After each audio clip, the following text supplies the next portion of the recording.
Because of Winn-Dixie, Chapter 18. When we got to Gloria Dump's, I told her I had 2 surprises for her and asked her which one she wanted first, the small one or the big one. The small one, said Gloria. I handed her a litmus lozenge, and she moved it around in her hands, feeling it. Candy? She said. Yes, ma'am, I told her. It's called the litmus lozenge. Oh, Lordy, yes, I remember these candies. My daddy used to eat them. She unwrapped the litmus lozenge and put it in her mouth and nodded her head. Do you like it? I asked her. Mm-hmm. She nodded her head slowly. It tastes sweet, but it also tastes like people leaving. You mean sad? I asked. Does it taste like sorrow to you? That's right, she said. It tastes sorrowful, but sweet. Now, what's my surprise number 2? A book, I said. A book? Uh-huh, I said. I'm going to read it out loud to you. It's called Gone with the Wind. Miss Franny says that it's a great book. It's about the Civil War. Do you know all about the Civil War? I have heard it mentioned a time or 2, said Gloria, nodding her head and sucking on her litmus lozenge. It's going to take us a long time to read this book, I told her.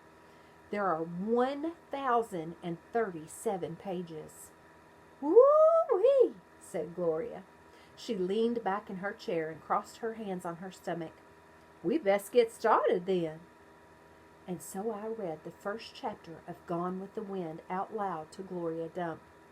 I read it loud enough to keep her ghost away, and Gloria listened to it good. And when I was done, she said it was the best surprise she'd ever had, and she couldn't wait to hear Chapter 2. That night, I gave the preacher a litmus lozenge right before he kissed me good night. What's this? He asked. It's some candy that Miss Franny's great-grandfather invented. It's called the litmus lozenge. The preacher unwrapped it and put it in his mouth, and after a minute he started rubbing his nose and nodding his head. Do you like it? I asked him. It has a peculiar flavor. Root beer? I said. Something else. Strawberry? That too. But there's still something else. It's odd. I could see the preacher getting further and further away. He was hunching up his shoulders and lowering his chin and getting ready to pull his head inside his shell. It almost tastes a little melancholy, he said. Melancholy? What's that? Sad, said the preacher.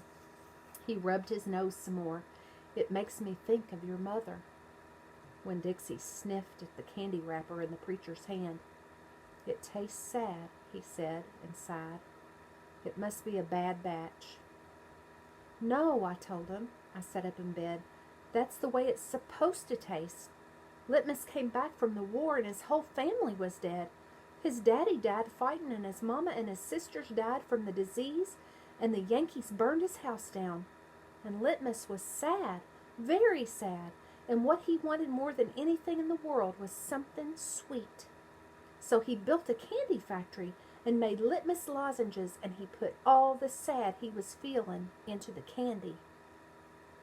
My goodness, said the preacher. When Dixie snuffed the candy wrapper out of the preacher's hand and started